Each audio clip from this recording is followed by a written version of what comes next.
Welcome, Internet, to the PixelPlay Podcast, your weekly gaming podcast for gamers by gamers. I am one of your co-hosts, Kaylan, aka Catastrophe, joined as always by my co-host Adam at CS Radical and Chris at Jin and Chris.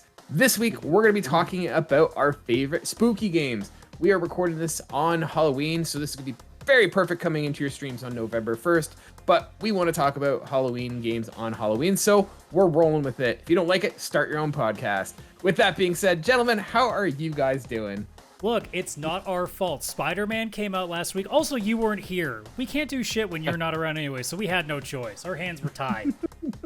They were webbed, Adam. Come on now. Well, we were a little stuck. Nah. I mean, I'm good. I actually was playing a spooky game, and so I won't go too far into it, but I always try and play a spooky game in October, which is like hard for me because I'm a scaredy cat. I'm a little bitch. Let's call it what it is. So I actually played through and I beat today Resident Evil 3 Remake.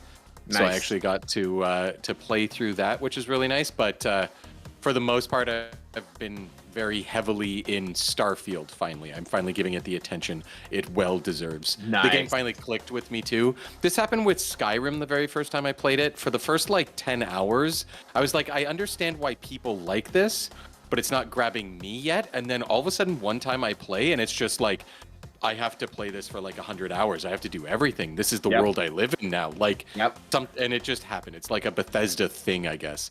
Yeah. So I've done all of the faction quests. I did all 4 of them beginning to end. And now I'm actually going through the main quests. And in typical fashion, that happens to me all the time in games.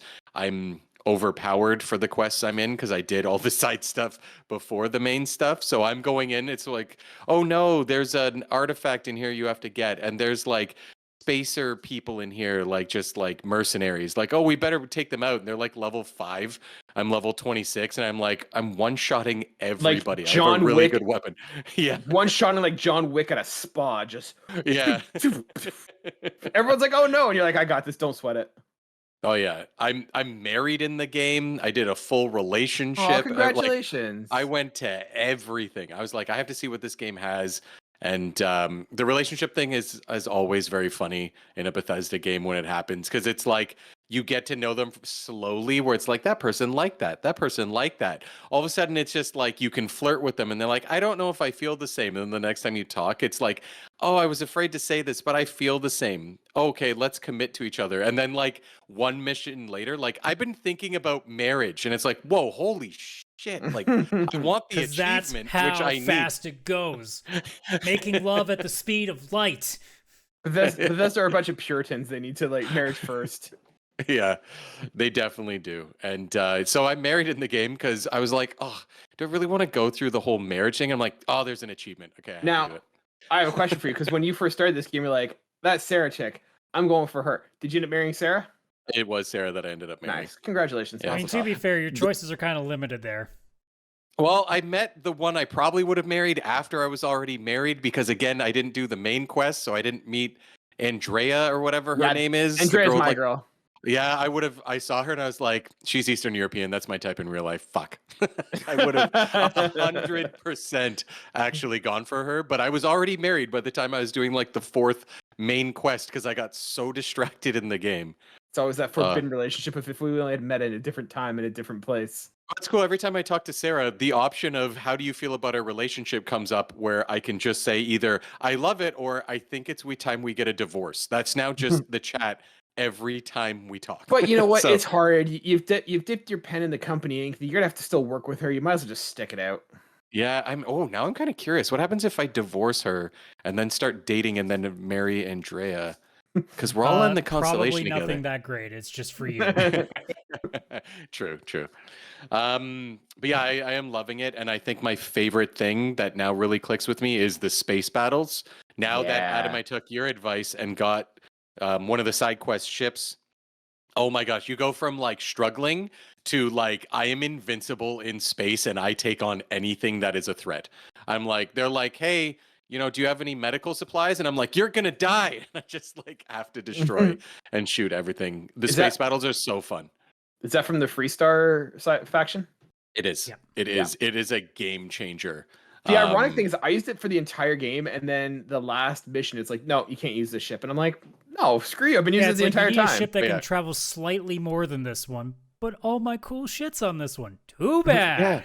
Oh, it's so powerful. Like I go into a space battle and I love the targeting system. I didn't like it in Fallout where like slow motion like target their leg or their arm, but to target like actual ships in space to me makes more sense. And like I love locking onto someone, going to slow mo and like taking out their engines or taking out whatever. Like aim for what I can aim for, and it's like laser missiles, laser missile, laser. Oh, look at that! You're stuck. You're dead. I'm gonna board you now. It's just so much fun, the space battles. I just wish I knew where I could just go. I'm sure there is an area, and I just haven't found it yet, where I just go and it's just a very hostile area. And when you go, there's just like 10 ships to destroy. Because I just want to go and do that for like a run. I just would love to go spend 2 hours destroying people in space for the greater good. For the greater good. Yeah. But yeah, that's what I've been doing. A lot of Starfield, and I will probably talk next week about Trails in the Sky. I've been making some good progress there too, but Huzzah. I'll save that for next week. I'll save that for next week when I get further and maybe even beat it. We'll see. Well, So you're doing God's work out there, playing the correct JRPG. The correct JRPG is none. Former king. Look, just because you played probably the worst one I played this year doesn't mean they're all bad. Adam, what have you been playing this week? So I finished a very cool local, because I'm pretty sure it was done here in the same province. Very cool local game called The Big Con, which was on Game Pass. It's this very 90s looking fucking thing where it's basically about you trying to look. 90 stories are kind of really ho-hum, but it's basically the story of you trying to take off your mother's video store debt that she's got with the mob, and you do that by stealing from people. Classic story. If I have to go through that in real life one more time. Yeah, it was a very interesting, honestly, the game itself is not the most fun to play. It's really just walk up to people, hold a button down, and if you get it in the right part of the meter, you successfully do it. But there's a little bit of puzzling to it as well, but for the most part, it really is just, it's the aesthetic, it's the story, it's just doing all of those things and kind of just chilling with it. Honestly, the music and the visuals were kind of just what kept me sticking to it, because that's really what it's got going for it. It's just more of it's an indie game. You're not going to sit here and expect some over-the-top gameplay and story, so you're only going to get so much out of it. But at the same time, it wasn't a game that, in the I want to say 4 hours I spent with it, it didn't exactly take me out of it. I wasn't sitting there going oh my god, this is so boring. Now that it's on the video screen, y'all can see this looks like fucking Cartoon Network level. This looks like some Nickelodeon stuff. Yeah, this looks like 90s cartoons kind of shit. And you can even see on the screen there, that meter, as long as you put the arrow in that purple spot, you're good and you don't get caught. You get a couple of tries where you can do it, otherwise you'll basically fail that mission. But you also, if you find disguises like a funny hat or a monocle, you then make yourself invisible to the people that you've already failed against, so you could just keep stealing from them again and again. Because look, putting a monocle on your face, you're suddenly a different person now. It worked for Clark Kent. Right? It did. It did. Yeah, it's a pretty chill game. Again, it's very short, very much like the Arcade Paradise thing, where the music sells so much of it and the vibes of it sell so much of it. It's also a game that you can finish in one sitting, rather than what I tried to do with Arcade Paradise, where I kept playing until I went, I can't do this anymore. I can't do it anymore. Arcade Paradise is not a one-time thing. Arcade Paradise is a commitment. You live that game. Yeah, it's a lifestyle. I decided to quit that life. It's not for everyone. Yeah, pretty chill game. I think it's a cool thing if anybody's just looking for something random on Game Pass to take a shot at. And again, I support local shit because it was made with... You can even see at the end, it was definitely done with government grants from here in Canada. So, it's cool to see shit like that. That's the one thing that I do appreciate about what we're doing around here. We actually do a pretty good job of treating our indie developers pretty well here. It's pretty easy to get a grant for these kind of things, as long as, I guess, you're showing adequate proof that you're not going to just take the money and run. But... yeah, it's just one of those cool things where, it's not a big deal, but it's a nice filler game in between stuff. It worked out pretty nicely. And I could have used something like that after Spider-Man, where I'm like, all right, let's have the polar opposite of a AAA masterpiece, and let's just go on to something that's just dumb as fuck. So excited to get into Spider-Man. But I mean, apart from that, like, I've actually gone back and just, I don't know even what got me to suddenly click and go, you know what I want to do? I want to go back and play this. I hadn't played it in forever, but I decided that I'm going to go back and take a full run of LA Noire, for those who remember that game, which it's interesting to go back and play it now with a fresher set of eyes and a much different head, because, like, obviously, I think this game was like 2010, 2011. Like, this was 360 era. That's right. And it was really interesting to kind of play it again and be like, wow, like, I forgot a lot that happened in this game. And also, I feel so much more differently about it now that I'm older and more things are disturbing for different reasons. Like, the amount of seedy shit that my brain just didn't pick up on when I was playing when I was younger is kind of terrifying.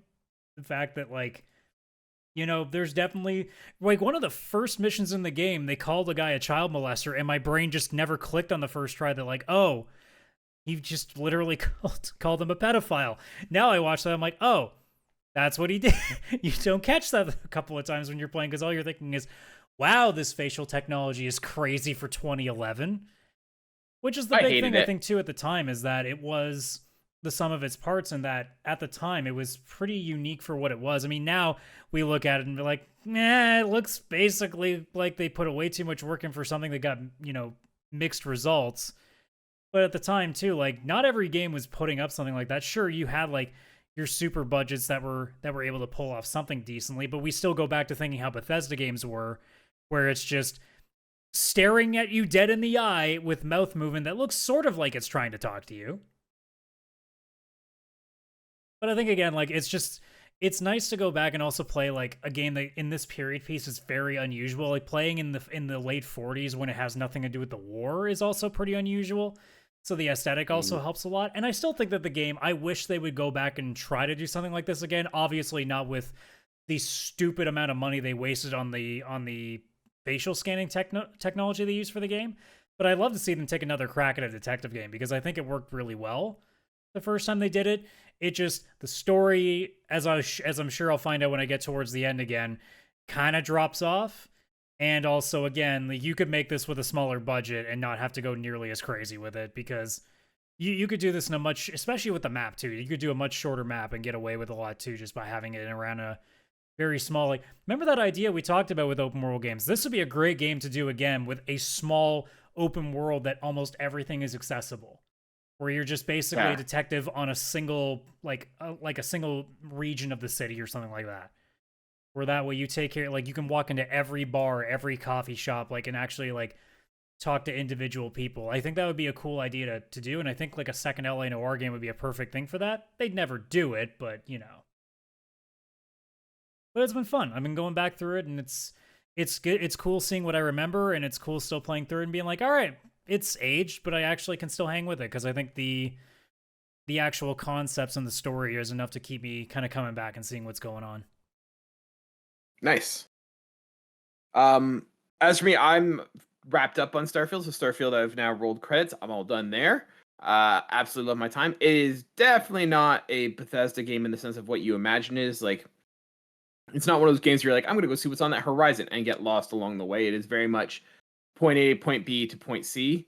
Like, it's direct. I absolutely loved it. I loved the world it built. I wasn't a huge fan of the main story campaign. I think it's cool what they were, like, going for, but it didn't really kind of, like, there was a huge mystery of, like, what are these artifacts and what does it lead to? And it's kind of like, no spoilers, but it kind of is like, oh, it leads to nothing. Like, okay. I thought the factions and the side quests were more interesting than the main story that it built, but I still loved my time with Starfield. So great game. I'm glad I got an Xbox for it. Super cool. Great experience. But yeah. Then I moved on to another RPG. I got into Cyberpunk Phantom Liberty.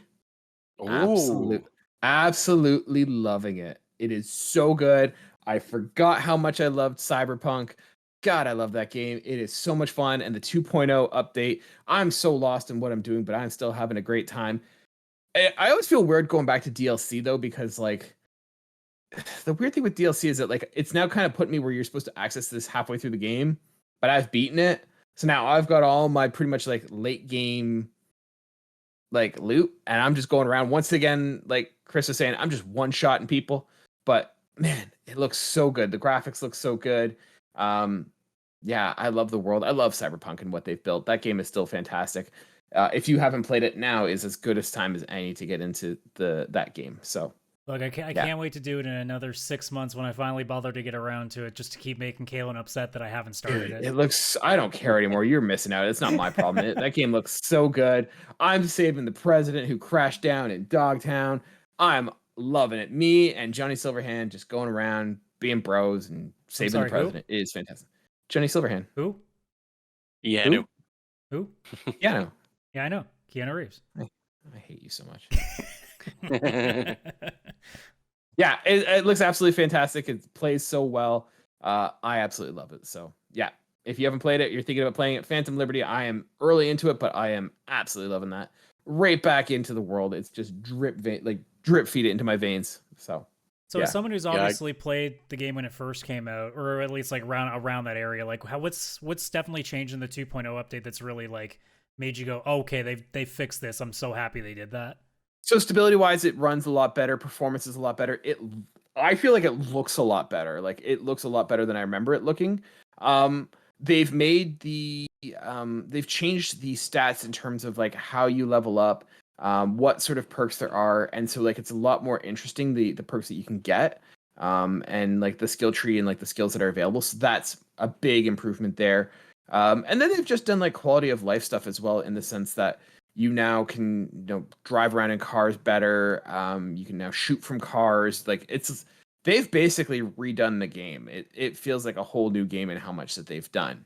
I liked the game when it first came out. I didn't have a huge problem with it, but I know that some people did. But they've basically rehauled the game and made it what you thought it was. I still think that it doesn't quite match one for one what it was, people were expecting when it first came out, but I feel like it hits the right spot in terms of what it offers. The story's still great. Animations are great. Gameplay is so much fun. It's such a cool world that they built. I'm right into it. Yeah, I definitely can't wait to get into this. Now that I'm finished Spider-Man, Cyberpunk is supposed to be my next game that I finally start on the PS5, and I'll probably grab the Phantom Liberty as I'm doing that. I already own the main game, so I have the 2.0 update, but I might as well get the DLC and just go for the whole experience if I'm going to do it, I think. Yeah, I would. I kind of feel like I'm missing out a little bit coming back into the game, because I played this. I think I played this when we first started this podcast like 2 years ago or something like that. So I've kind of forgotten how everything controls and stuff, and I kind of wish that like I could start over and go back and start from scratch and figure out all the new mechanics and stuff, because it's not super great on onboarding you to the game if you're just playing from a continued state. But I'm just like, I don't have time to start over and play it again. There's just too many games that have come out, so I'm just gonna kind of go from where I am and just figure it out as I go. But yeah, I think if you haven't played this game or you haven't finished it, I think it's better just to start from the beginning and build your way up. Yeah, I mean, assuming you haven't touched it in quite some time. Mm-hmm.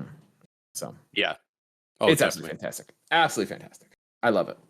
And CD Projekt Red makes amazing DLC games, like DLC content. Oh yeah, they do. Yeah, they've got a pretty they're history. definitely... So at the very least, it seems like, all right, so their launches can be a little bit rocky, but when the DLC comes out, that shit's gonna be prime tier.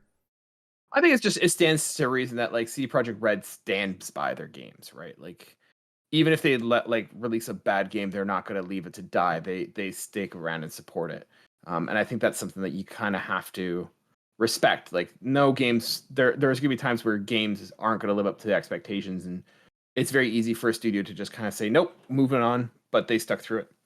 Yeah, I mean, you would hope that, they've learned their lesson, and maybe the next time they release one, they won't release it the way that it did when it came out the first time. But, yeah. We keep saying that about so many other companies, and it still keeps happening because that seems to be how games are today, where they come out and you pray to God they aren't complete clusterfucks at launch, and you don't have to wait a couple of months for that really, really strong patch to fix it all. But, sometimes it's good, sometimes it isn't. Like, again, we were talking last week about Spider-Man. Like, it was a buggy launch, but at the same time, it's like, it was about as buggy as I expect games to be these days. It just happened to get a little bit more publicity because, again, it's the big Sony game of the year. So, like, of course, it's going to have a bit more of a microscope. But, I mean, And obviously, Kaylan, since I know you haven't started yet, because I'm assuming you've played both the other games, right? Oh yeah. Yeah. It's definitely like we're gonna be here at the end of the year, and it's gonna be one of our nominees, I think, at this point for our game of the year. So it's definitely sunk its claws into both me and Chris. So and I see that Chris has still been playing it on and off. I'm assuming you must be playing like an Ultimate or something. No, I lent it to actually a mutual friend you and I have. He doesn't have a PS5, so I lent him my actual PS5 so he could play because I needed more people to Oh. play Spider-Man. Because I actually know people who have also, now that you unlock the ultimate difficulty, that they've actually started going back and playing that, where it's actually a little bit more their speed in terms of how difficult it is, because it can be a little bit easier. But Yeah. No, I feel like I will once they add more trophies for the like beat the game and new game plus. Then I'll be like, well, I have to go back now because there's a trophy. I mean, It'll look, be it my feels, excuse to like fight at some again. point, like it's going to be kind of like when the last Spider-Verse movie comes out, we're all going to be like rewatching the first two to catch up again. I feel like when the last, because I assume that, and we talked about it in our spoiler cast, but I assume whatever game they do next is probably going to be the last one, because you assume with a trilogy that's usually what happens these days. So like there's a part of me that's going to think when that game comes out, if I'll go back and play the others first just to make sure I have everything refreshed in my head. And also some of those games will have been a number of years removed. Like the first Spider-Man now is, I think, already like 5 years removed now. I think that was 2018. Yeah, 2018. Yeah, sounds right. So yeah, there's definitely some time in between there. So it'd be a cool thing, because those games aren't terribly long, especially if you're playing a second time, you don't feel like doing everything. You can just charge the fuck through. Yeah. Oh yeah. Anyways, guys, with it being Halloween, I thought we should bring it up to the topic of the show. Spooky games. I know we're not huge big horror fans, but I thought we can kind of talk about what our favorite sort of games are that are kind of spooky, creepy, Halloweeny. So, yeah, I just thought it'd be an open discussion.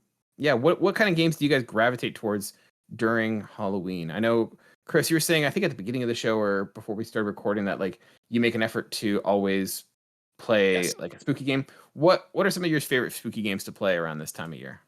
So I've actually it's interesting because this is the first year I would say I've really played like a horror game, like a Resident Evil. I know Resident Evil is like horror action, like it's still very action focused. Unless you play Resident Evil 7 or 8, then you're gonna get a little bit more scared. I will never ever play Resident Evil 7 or 8. Play it on VR. Yeah, okay. Yeah. You'll see me in a reaction video on YouTube if that happens. There's no way. That's the only way I do it. And you know your fiance is going to scare the crap out of you while you're playing that too in VR. We need content for the Friday side quest, so let's do it. That's true. Yeah, Chris gets scared. That'd be fun. I'm totally in. So yeah, Resident Evil 2 and 3 are the only two remakes or ones that I've played. I tried playing them back on like the PS1 days. I found the games also too hard because I'm not afraid to admit I never figured out tank controls like the old Tomb Raiders. Silent Hill, I think, had this Resident Evil, like the character would move forward and like you had to like reverse them like they were a tank instead of just walking like normal. I could never figure them out. Plus they were too scary, so never got very far in them. But I do find the Resident Evil 2 and 3 remakes that I both played this year. I should have saved them both for October or whatever. I did find them very enjoyable. Still very scared. I played during the day in sunlight, never at night. I mean, I'm playing also in a basement, so it adds to the fear. If I was playing till like 3 a.m., like I'm going to be like, crap. Like now I'm all freaked the hell out and I'm supposed to go to bed. So you have to run upstairs when you turn the lights off kind of thing? Yeah. Oh yeah. But I have really come to appreciate those games. I can see the lore, the story they built. The jump scares are there. The enemies are there. The graphics are there. And I do find that like, I'm sure a lot of people would agree with this, but if it's almost like it's horror light. Like if you are afraid of actual horror, these games are like just enough pulled back that you can actually play through them and you'll be okay. Like you won't actually have that much trouble sleeping or be too scared to continue. And if you really are, they have options in the game to make it a lot less scary, in my opinion. Whenever you beat the games, you get like an unlimited ammo handgun, an unlimited ammo AR rifle. Like it's just all of that. You can buy them when you buy the game. They have them as DLC, like early unlocks, and it's like $2. So it's kind of like Capcom. Are you like, getting money off of people that are too scared to just play normally with like only 6 bullets and go through? Probably. Do I still appreciate it and I buy it every time? Absolutely. It's because I can't have it Will where I I only have probably like do the 2 same bullets. when I finally get around to those games? Yeah, probably.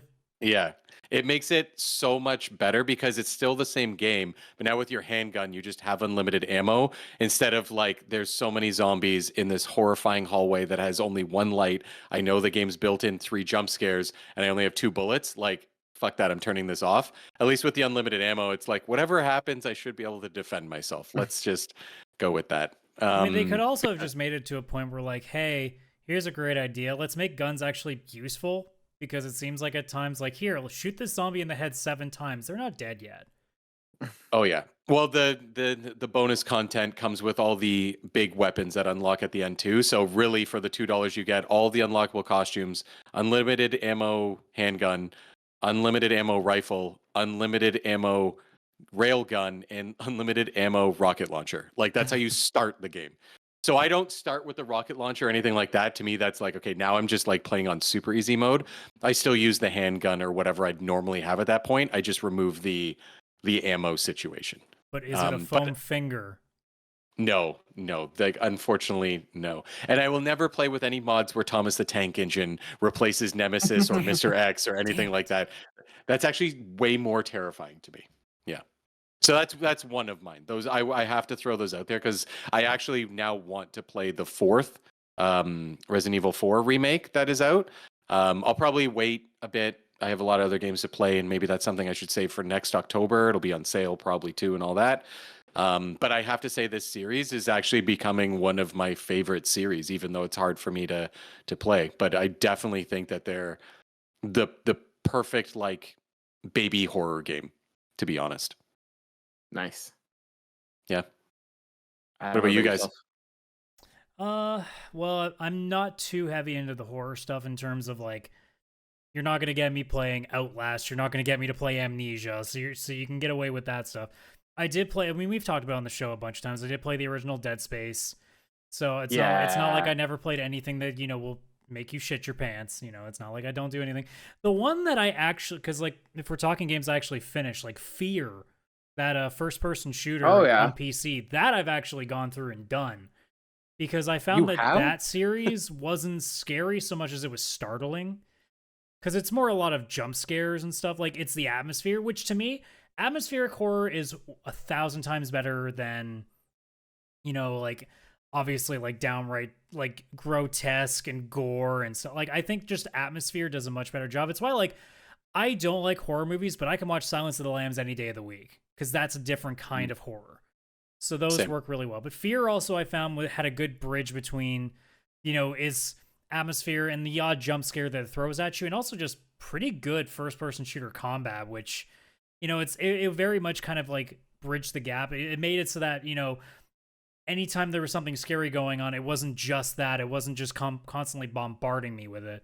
So I was able to find like some solace in being, all right, I am going to get my shit scared out of me for a little bit, but at the same time, I'm also going to have this like 15-minute section where it's going to be me trying to, get through this area with a bunch of AI that are actually also relatively intelligent for the time that the game was released too, which was another selling point, that the AI was actually good. Like, it would properly flank you, not just hide behind cover and stay there until, eventually you got over there. They would actively try to hunt your ass down. Which actually made it terrifying in a different way, because you're like, crap, I can't easy this way out. Yeah, I can admit I've never played Fear, and I've never got into those either. Man, if they brought those games, even just for a remaster, I would actually go through them again. I think that would actually be a cool thing. I mean, if they even just rebooted it, I would super be interested in that. Although I'd have to be careful on what that reboot looks like, because sometimes they can go the Resident Evil 7 reboot sort of deal, and I go, no, not that. There's so many ways. There's so many ways I want to take this, because like we could do the spooky games, and like there's some we can go the action games, the creepy games, the like Halloween themed ones. Kingdom Hearts, when you're at the Nightmare Before Christmas level. Oh, I actually wrote that down in my list too. It's like, in case I run out of games, I want to talk about that. I think I'm gonna go with the first creepy one that I have, and that's Dead Space. I think Dead Space is a very creepy game. It's got that jump scare aspect, but it's also got that atmosphere that Adam was talking about, like the suspense. Like you're in the. It very much feels like an alien movie. You're in this ship. You know that there's a monster or monsters on board. You don't know where they are, and there was times where I was like just walking through an area, nothing happened, but I'm like taking my time and like cutting corners and stuff because like I was just worried that something was going to jump out at me. And that's just that isolation that you never know when something's going to jump out at you. Like Dead Space is just such a masterclass. And that the one from 2023 remake is just so good. Well, I mean, it's the idea too that like like it's a game where it's not just, shoot him in the head. Like you have to be methodical while also being fucking terrified, which is the real challenge to it. It's like, hey, we're going to scare the crap out of you. Also, make sure you cut off these specific limbs to actually keep these things down. Otherwise, you're going to get destroyed. Yep. And like there's limited ammo and stuff like that. So you're not just like walking around like I own the place. Like you're like, oh man, I really hope nothing comes up because I don't have much ammo on me. So yeah. Especially when the ones that you can't kill actually come in. It's ones you can't kill? Mm-hmm. Nope, screw that game. I'm out. Unlimited ammo, foam finger, not even with no? the foam finger. The other one I'm going to kind of go on, and we'll circle back. We'll go backwards towards Adam after, but kind of where he was going with the FPS. The other one that I kind of would mention was Doom. If you're not looking for like a scary game, Doom is still, I would argue, a Halloween game. You're fighting demons. You kind of have like some actually had a bit of horror elements too. Yeah, Doom 3 was definitely a horror game, but like I'm talking the Doom 2016 game. Like that game just so good. If you haven't played it, it's a lot of fun. It fits with that Halloween theme. You're fighting demons, all that evil stuff, and it's just I always describe Doom as a symphony of death and you are the conductor, and it's just so good. Yeah, That's so good. A perfect description. That is the perfect description of Doom. Yeah, as somebody who's afraid of games, I loved Doom and Doom Eternal. Like I love those because to me they're not like scary, but they are perfect for Halloween. Like I'm going to go to hell and shoot things. Yeah, I love them. Oh, yeah. I think Doom 2016 is better than Doom Eternals, but yeah, they're both great games. I would agree with that. Oh yeah, I would agree with that. I feel like the Hell Knights or whatever, they kind of ruin the flow of the game for Eternals. You know the ones I'm talking about, the ones that like throw like the ones I'm talking about. Oh, I know the ones you're talking about. They ruin the flow of the game. Those ones ruin the game. Yeah. Adam, sorry, I've taken 2. I took 2. What's your number 2? Well, I mean, in terms of I can tell you what I dabbled in. I did Alien Isolation until I said, fuck this game. Yeah, that's what I'll watch on Twitch for an hour and then never touch myself, even though I own it. That's a really bad way of phrasing that. No, let him have it. Let him have it.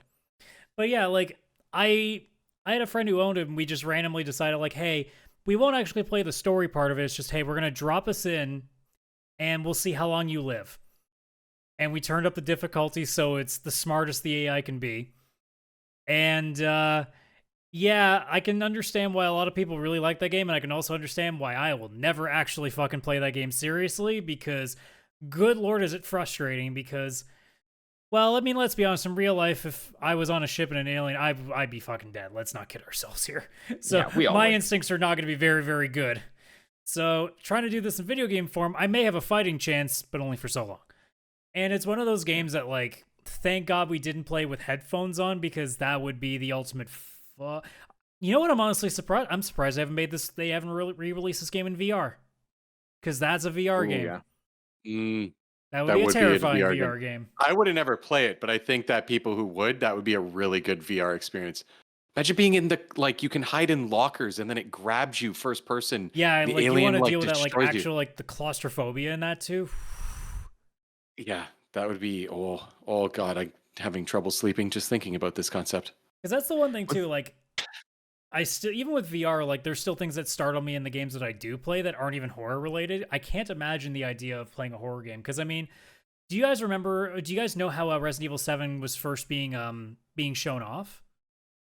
The demo, yeah. You were sitting in a chair or whatever? Yeah, where you'd be sitting in a chair and somebody's, like, sitting there just with a knife kind of, like, circling around you, like, and I'm like, man, like, that shit's cool, but I would never participate in that stuff.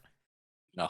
And Alien Isolation was one of those games that when I did play, it's like, man, this is such a cool idea. I do not want to engage with this though. So, y'all can have that one.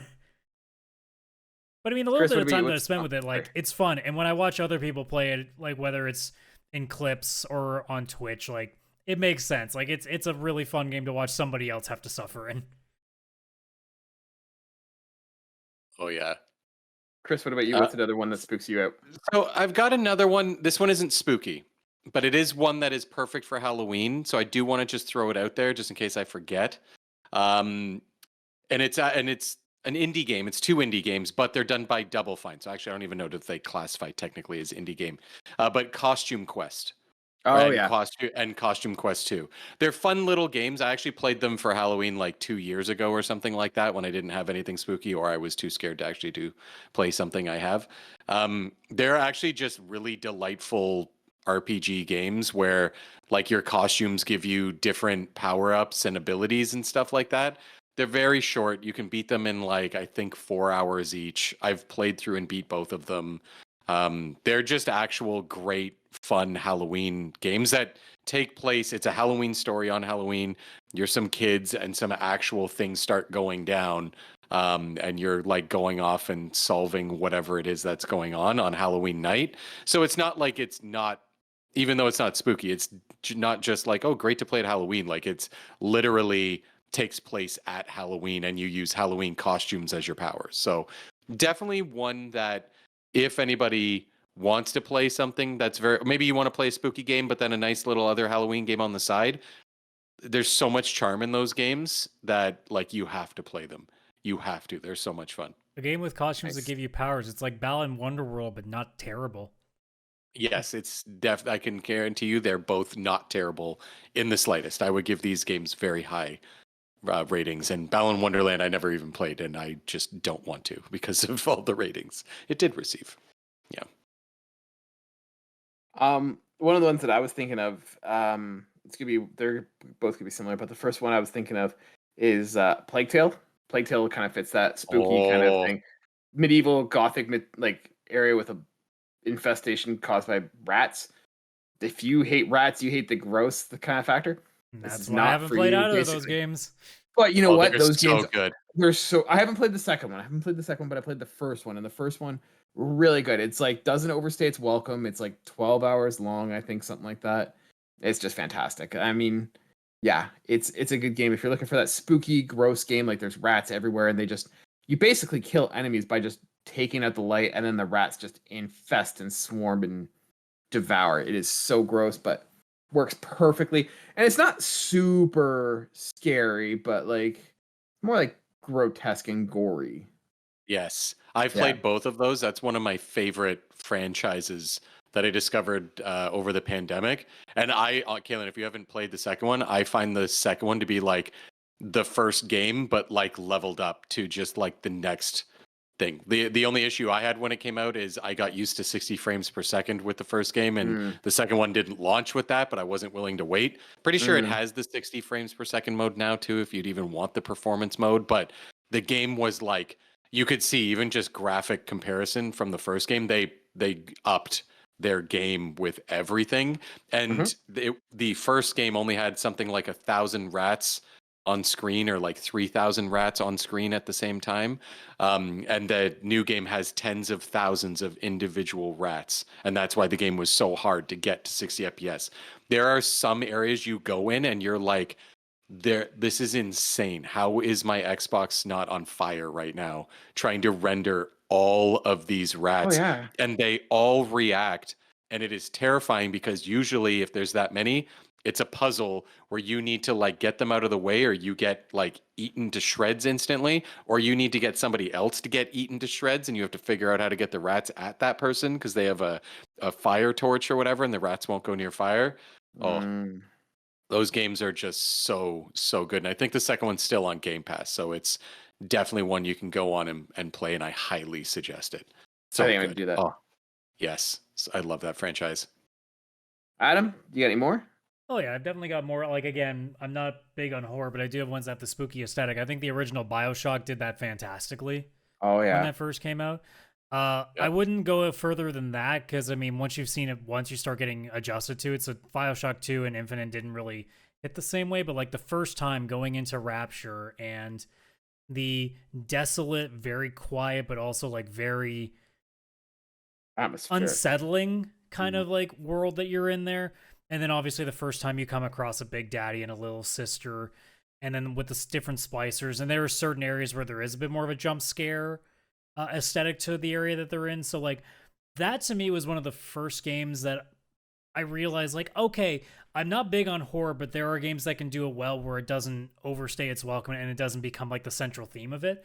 And that's definitely one of, I think, the best examples that have ever done it, where it's a game that I'm still willing to play through, and even though I know at some point I'm gonna get scared.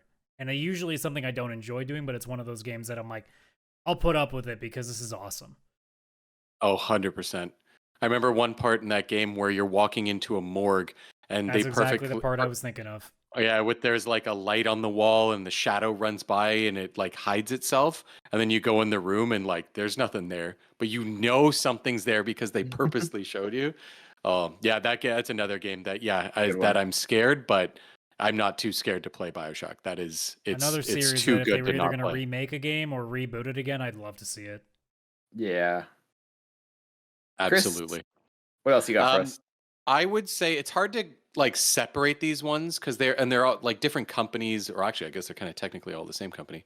But if you take like the Back for Blood, the Left for Dead's, like those zombie co-op games, Killing Floors, a Killing Floor, even Zombie Army Trilogy. I know it's not the same idea, but again, co-op zombie shooters where it's like starting the level, get to a safe house.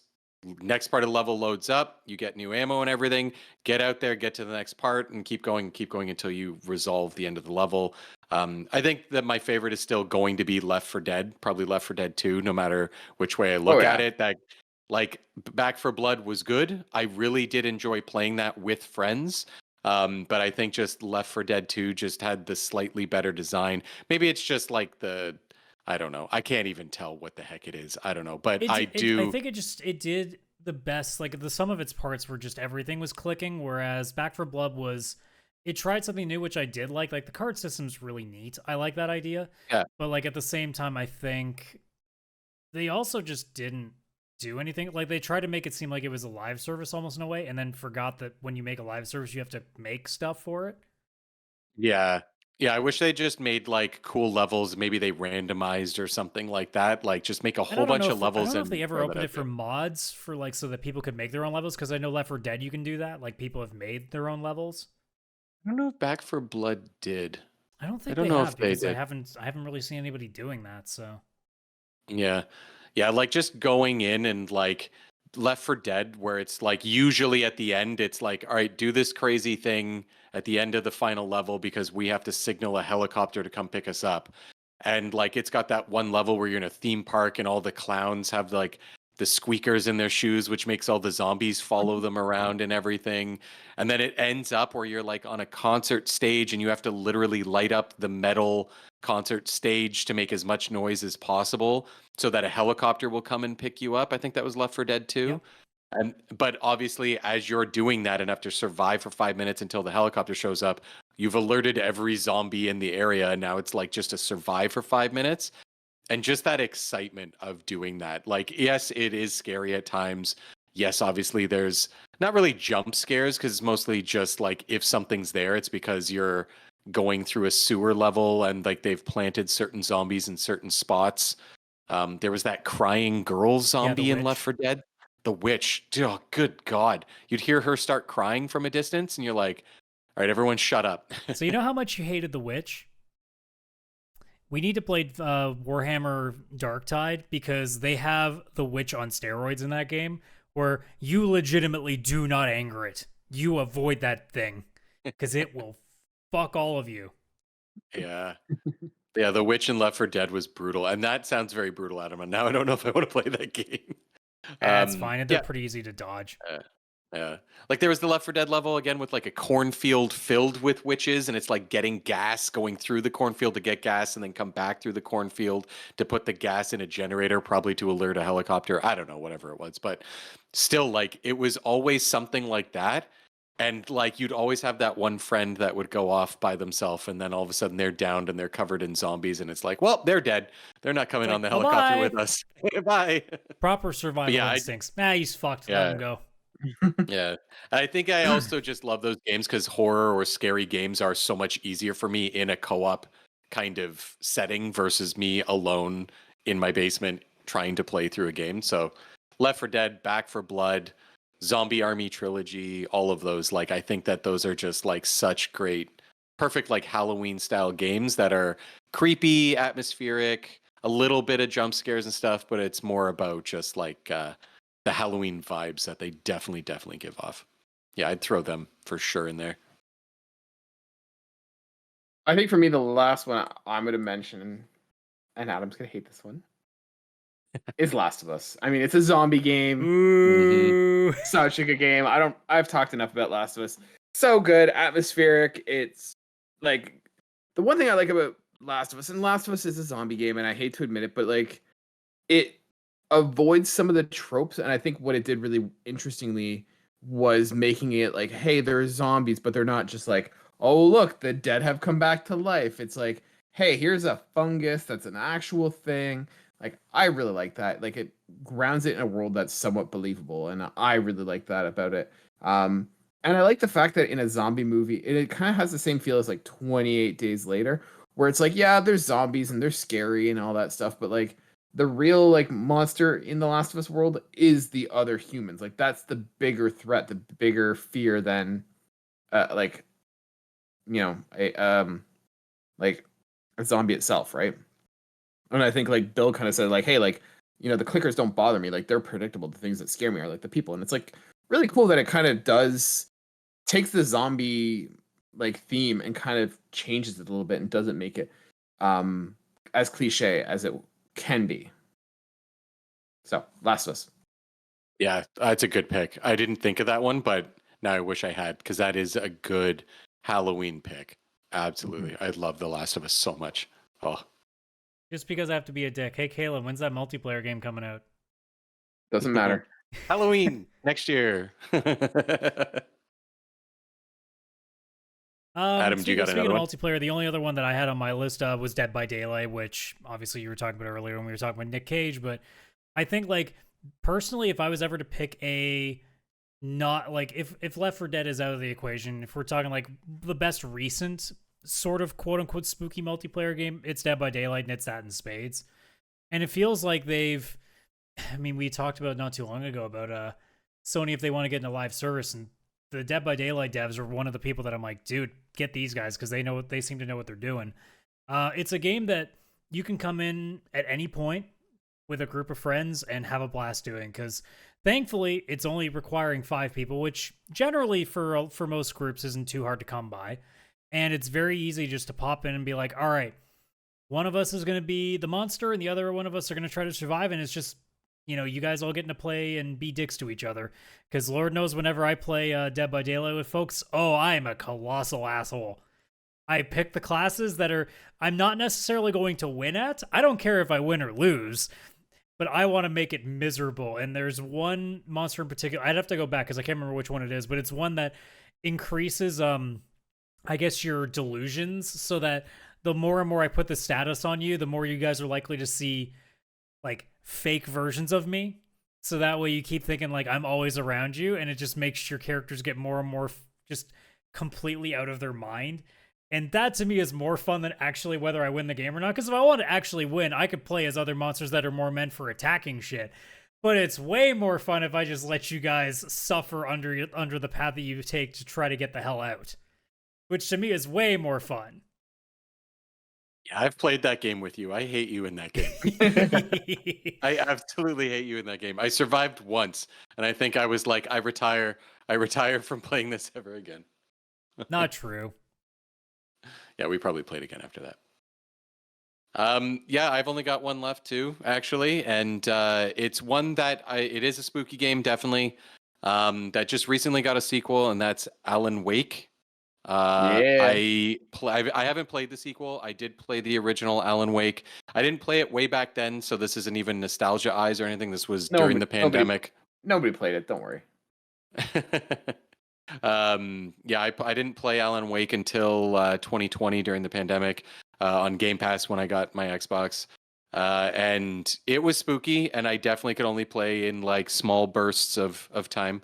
But I thought the game was actually really, really well done, and it kind of made me fall in love with Remedy, which I hadn't played any of their games before that. And it was very shortly after that I was like, I now have to play Control. This year I played Quantum Break. Obviously, they're not all spooky. I'd say maybe Control has that spooky Halloween vibe, and Yeah, I thought it's definitely that game more was the atmosphere. yeah, that I thought that was very, very, very cool. I never got freaked out or anything by it. Obviously, Alan Wake, I got very freaked out at points. Alan Wake 2 looks like one of probably the like nicest looking graphics games I've ever seen, but there's no way in fucking hell I'm touching that ever. That looks so much scarier than the original game. They've upped the horror of that to the point I mean, that I'm super happy for Remedy because it looks like, Yeah. at least from early reviews, that they did a fantastic job with it. So Oh yeah, absolutely. Chris will never touch it. I saw some clips of like this three-headed woman or something that wouldn't die and kept going invisible. yeah, I'm was out. this the I'm one? not- Was this the clip from the recent Xbox stream? Yeah, yeah, it was. It was. What the hell was that? That is terrifying. Not But fun. the That's what game it looked like to me. No, yeah, no, definitely not fun. First game I didn't find too bad. It just had its moments that were very scary. The whole flashlight idea that you have to shine light on these evil creatures or people possessed or whatever. I thought that was a really cool idea, especially when your flashlight stops freaking working. You have to shake the batteries and stuff. Oh my god. But yeah, I loved that game a lot. And I was sad that the second game looks too scary for me. Maybe I'll play it one day. Maybe I'll grow up here and do it, but who knows? Probably not. I'm going to go with a 99.9% chance. I'm not. You've got 9 I'm more not. Trails not. games to play first, buddy. You got time. That scares me more than Alan Wake 2. That's so many hours. But yeah, Alan Wake, really, really good, scary, spooky game with an actual really good story too. Like I'm very intrigued by the story, and even the Alan Wake DLC that was in Control, I was like really into too. Because I was like, damn, like this is more Alan Wake stuff, and it's like going into it. So Yeah, it was a really cool review. very, very cool. Yeah.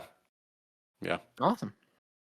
Well, I think that about does it. I'm not sure about you guys, but the Halloween candy that I've stolen from my kid and consumed is now crashing me. So I'm coming down from the sugar high. That'll, I think that's be where we're in gonna the leave. next couple of days when I get all the discounted candy on sale. Yeah. That's the real Yeah. best time for us.